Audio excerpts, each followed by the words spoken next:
lot of news about the derailment in Ohio, and NS just had another derailment.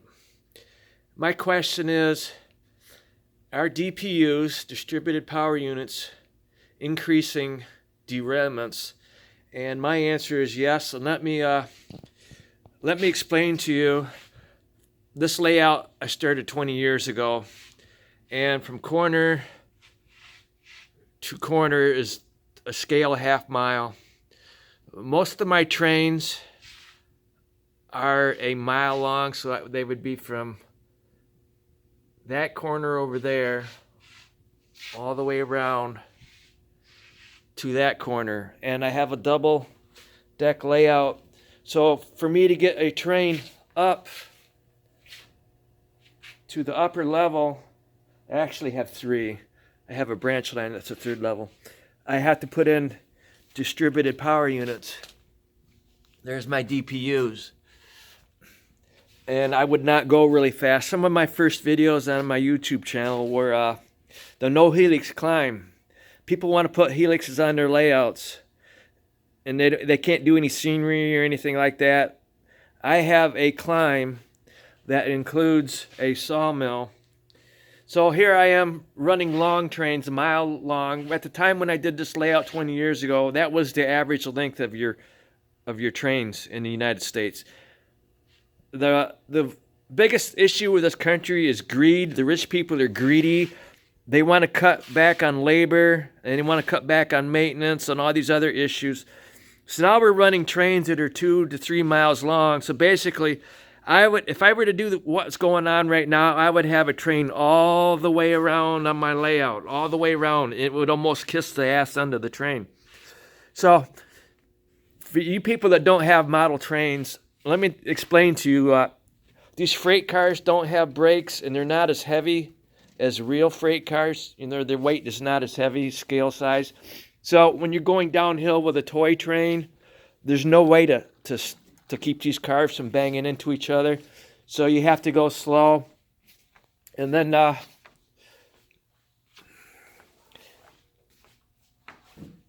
locomotives, I did a video the other day, and I just pulled these locomotives out of boxes. They were my son's locos, and I don't run them very often.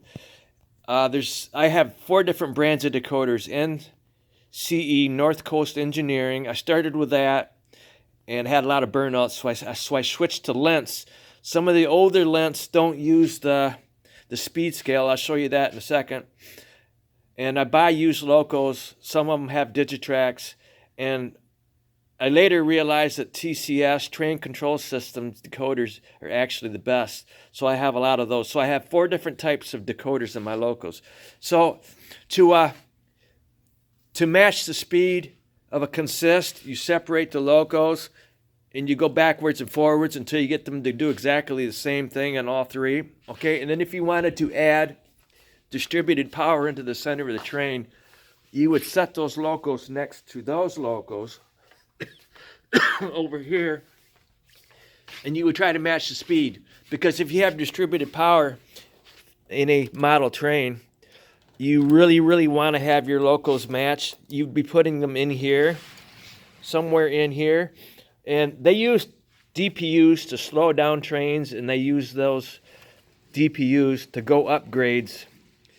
And when they made their trains longer, they were breaking couplers, so they started putting DPUs in all their trains everywhere, even on flat track, to keep their couplers from getting broke. So here is a old NCE owner's manual, and here is the speed curve chart. CV5 is your max, so 255 is the max, the CV6 is the medium, and that's usually around 127. And then you have your start voltage CV2. So you're trying to adjust these 3 different speed settings to get that loco to match the other locos in the consist. And let me pause this. And for you modelers, HO scale modelers, Intermountain makes a nice looking freight car. These belong to my son, but we always had trouble with them. And the reason why is the air lines were rubbing against the wheels. So what did I do? A metal washer, the smallest metal washer I could get at the local hardware store. I stuck that in there. I raised it up a little bit, the coupler. This is all right. And here is a Athearn that didn't need any adjustments. And it's still, Intermountain still lines up with that well enough that it doesn't come uncoupled. And then the other thing here, these are the Athearn well cars. They're plastic, they're very, very light. I used some of that goop and I stuck in a piece of lead right between the wheel sets. And that helps a little, but these are still always at the end of the train. When I'm doing long trains, the heavier freight is up front, especially on this coal train down here. The one that I haven't done anything with as far as coal loads. The heavier stuff is up front. There's over 100 cars on that coal train. And the lead locos are up here. So I make sure the heavier freight cars are up front. And I make sure my DPUs match the speed of my lead locos. So let's run this train here real quick. The one I tried running in the video yesterday and I had issues with because I didn't, well, now I got,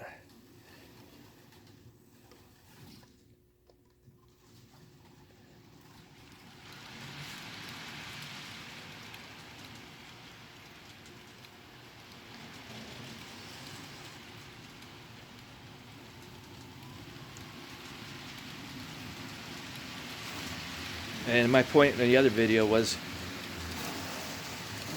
the sound of a model train is basically the same as a train in real life going full speed, the same amount of decibels. You guys are putting sound decoders in your locos and they're too loud. And a real train, when it's going down the track full speed, you don't hear the prime mover. So I got those three matched, and if I wanted to put in DPUs, which I don't normally do unless I'm going uphill here, I would have to match the speed of those. So let me pause.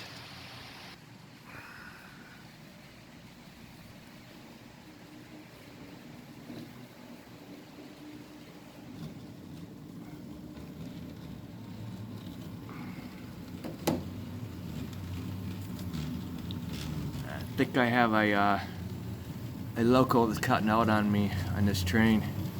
Like I said, these are my son's locos. They haven't been tested very much. So I'm gonna stop using this consist and we'll switch to one of my trains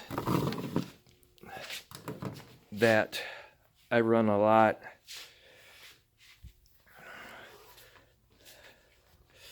And they got two trains here. They're going downhill. What the point I'm trying to get to is here. If I were to put, we'll just do this.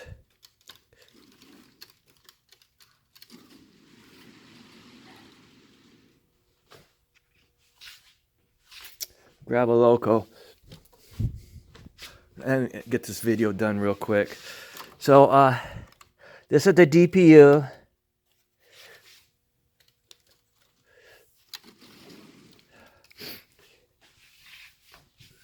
And railroads have hot box detectors every so often on their tracks.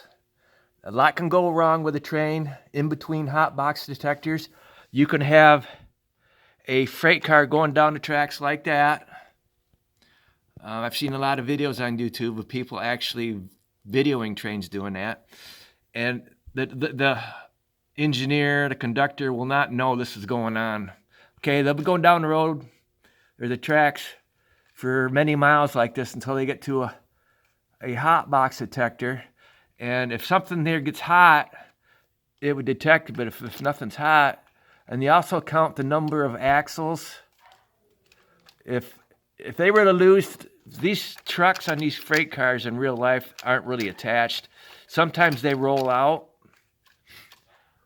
and and then number of axles wouldn't be right. But anyway, then the other thing is, my point is, a DPU is set to go at the same speed as the lead locos. But if you have a freight car that's like this DPU, distributed power unit, is going to keep pushing. So rather than a train that didn't have a DPU in it, and it's just dead weight pulling back on this freight car, you actually have a loco that's pushing, and it's not going to stop pushing until a hot box detector senses something wrong and they go into emergency stop, or you break an airline. See these airlines? You have to break the airline, and that will set the train into emergency stop. So I spent many years videotaping trains right next to the tracks, and with them running 2-mile-long trains with DPUs everywhere, I don't videotape trains anymore. I'd rather stay home and play with my toy trains. It's safer. I would be scared nowadays to stand next to the tracks with the length of these trains because of the greed of the railroad companies and wanting to cut labor.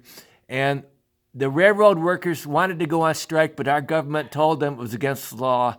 Now, what kind of a country do we live in? Is it a free country? It's not a free country. The corporations run our government. They set up the laws to make sure they can make lots of money.